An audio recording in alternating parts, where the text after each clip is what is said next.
Inequalities and absolute values. Solve the inequality and graph your solution. So the number x minus 6 has to be greater than or equal to 15. So I need to make a number line that gives all the possibilities, and now I need to find the critical number on the number line. So my x is on this side of the inequality, and that's good. Okay, so, and that's a positive x term, so there's no negative in that box, so the sign will not change. Okay, so 1x equals 21, which means that x is greater than or equal to 21, so 21 is a critical number. You can be equal to it, and you can be greater than. Okay, now this one, if you look at your inequality, 8 has to be less than or equal to the number x plus 10. Well, this is in improper order because I need the x over here, so I need to reorder when I'm solving these inequalities. The expression x plus 10 should be here, and then 8 over here, and that sign turns around. You got to remember that, otherwise you're going to get the direction wrong. Okay, so there's no negative in there, so my sign's going to stay the same. I have x and negative 2, so x is greater than or equal to negative 2. So I have negative 2. You can be equal to it, and then greater than. Okay, my next problem, the number x divided by negative 3 is less than or has to be less than or equal to 10. So x can only be numbers that are going to make that divided by negative 3 less than or equal to 10. So I don't need to reorder. The x is on the side I want it on. So I need to box the whole fraction when we have division. And I can see there's a negative in there, so then the sign has to go the other direction. Okay, now all I need to do then is multiply 3 and negative 10. So over here I'll have 1x, which means I'll have just x. And then negative 3 times 10 is negative 30. So x is greater than or equal to negative 30. You can be equal and then greater than.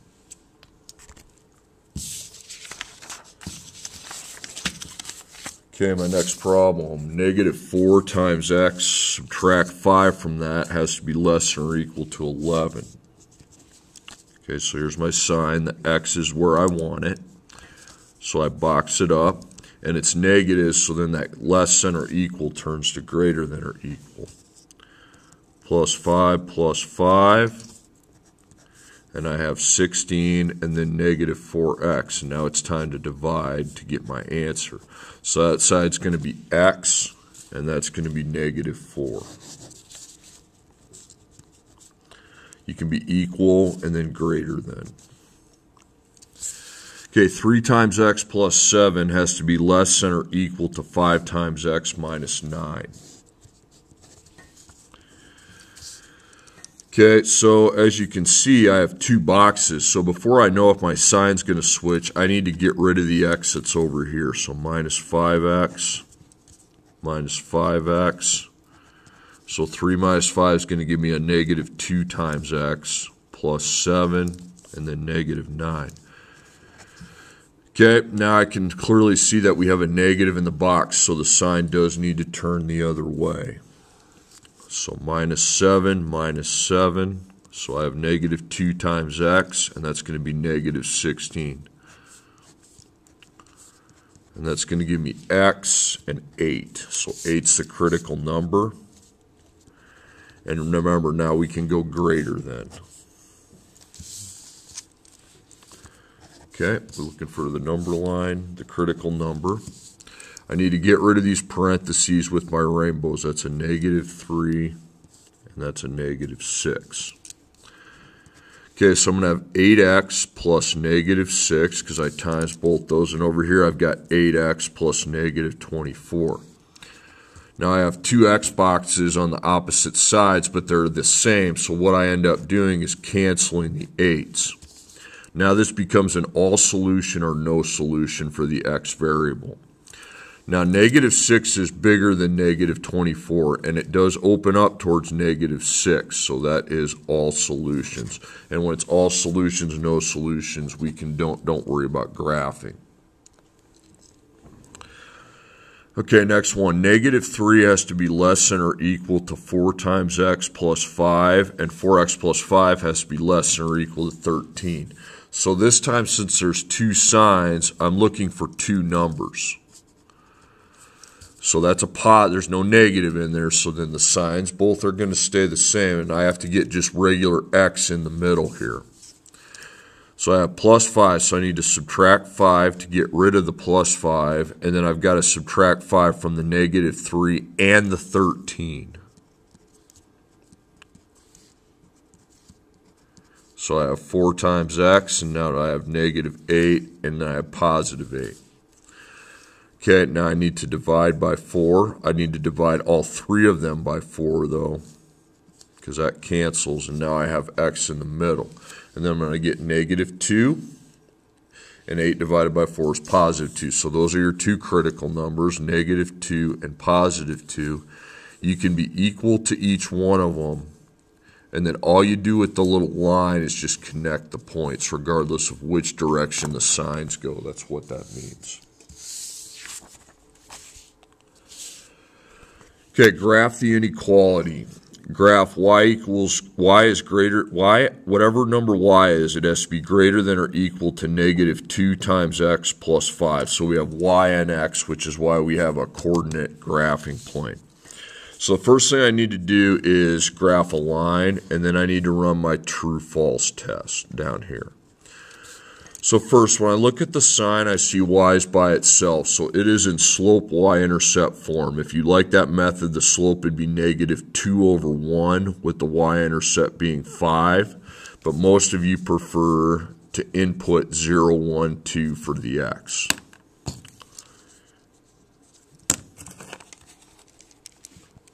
So negative 2 times 0 plus 5 is 5.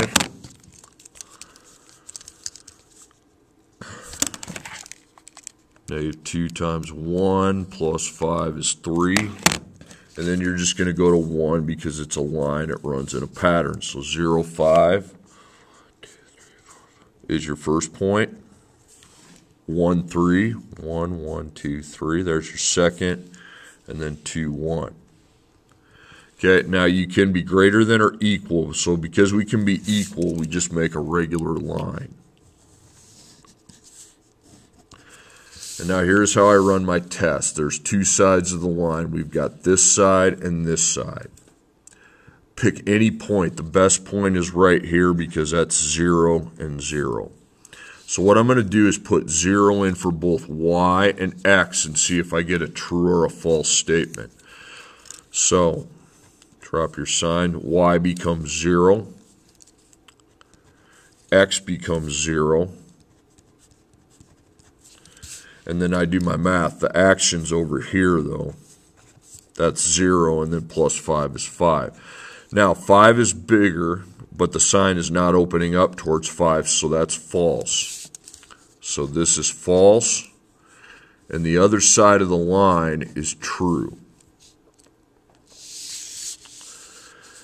Okay, 2x plus negative 6y is less than 24. Now this one here is not in slope-intercept form because y is not by itself. So what I want to do is input 0 for x and then a second point where I input 0 for y.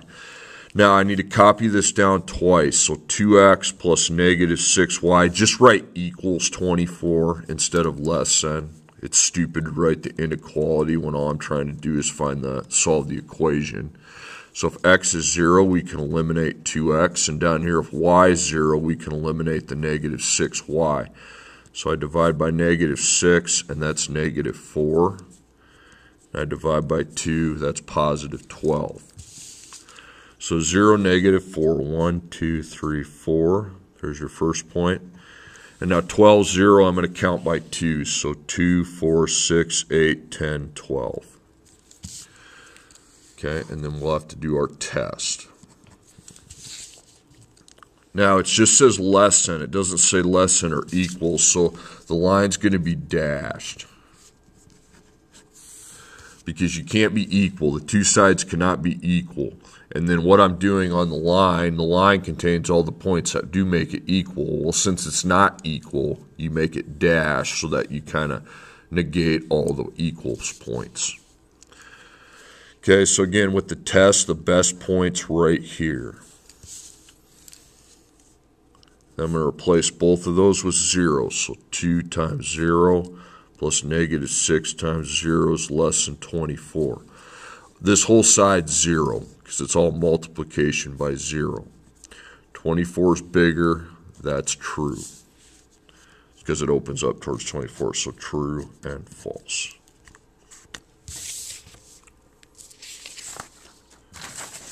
Okay, next. Stores selling microwaves. Their contract with the company requires them to pay the company $90 for each microwave they bring into the store. They sell the microwaves for $120 each. If the store needs to make a profit at $2,500 on these microwaves, how many do they need to sell? Okay, so the word profit insinuates we're going to make this chart with money made and money spent. Okay, so the $90, the store's spending that money. Now, do I know how many times they spent $90? No, because it's for every microwave, so it's 90x or M or whatever. You can use whatever letter you want. Okay, then I see $120. Now, that's money made because you're selling it, so 120. But do I know how many times they made $120? No, I don't. That's X. And the $2,500 is my profit, so that's what goes on this side of the equal. So all I do is take money made, and I minus money that was spent. Okay, here are my X's, just subtract them. You can also just add them. That's going to be 30X and $2,500. Then I divide by 30. And 2,500 divided by 30 is going to be 83.3, but you want to round that up to 84 because to make the profit, you have to go over the amount. So 84 microwaves. Okay, this one's not a hard one either. I have $100 when I go to the store. I'm buying packages of Snickers and 3 Musketeers for a Halloween party. Snickers cost $2.50 each, while 3 Musketeers cost $4 each. Graph a representation of Snickers and 3 Musketeers packages I can buy. So there's Snickers and there's 3 Musketeers. So let's say all I do, I have $100, okay? Let's say all I want to do is buy 3 Snickers. So I want to find out how many Snickers I can buy with the money I have. Well, the Snickers are $2.50 each. So to find out how many we can buy, we just divide 100 by 250 because I'm trying to figure out how many 250s go into 100, and that's 40. Okay, so I count, here's 0. Now go by 5s.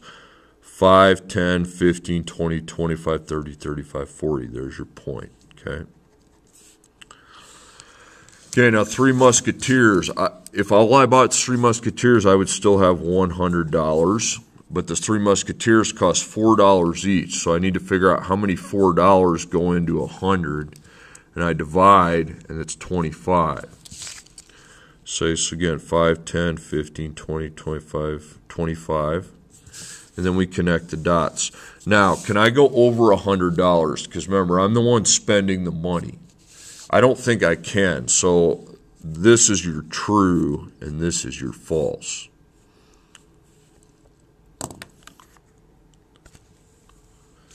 If you can't go over the 100, then any number inside the triangle is kind of your true. The other is your false. Okay, absolute value. These ones are pretty easy. You just have one number inside the absolute value. Now the absolute value of -4, it means how many digits from 0 on number line's -4? Well, it's 4. How far is it from +7 to 0? Well, that's 7. And then add them, you get 11, and that's the answer. Now here you need to get the absolute values so they only contain one number. So I take 3 minus 5, and that's -2. -3 plus 8, that's 5. Now the absolute value of -2 is 2, and the absolute value of 5 is 5. So 2 plus 5 is 7. Same deal going on here. 2 minus 6 is -4. And then we have 11. So the absolute value of -4 is 4. That stays minus, and then the absolute value of 11 is 11. So 4 minus 11 equals -7. I can get a negative answer at the end of the problem. I just can't, the absolute values can't equal negative. They have to become positives.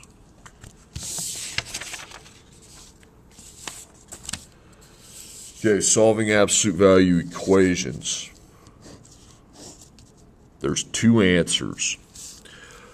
Your absolute value equals 5. Where are the two places on a number line that you can be 5 places away from 0? You can be at 5 or -5. Now, what's the expression inside the absolute value? It's just x. So I know that those are my answers. X equals 5, x equals -5. Okay, now the next one.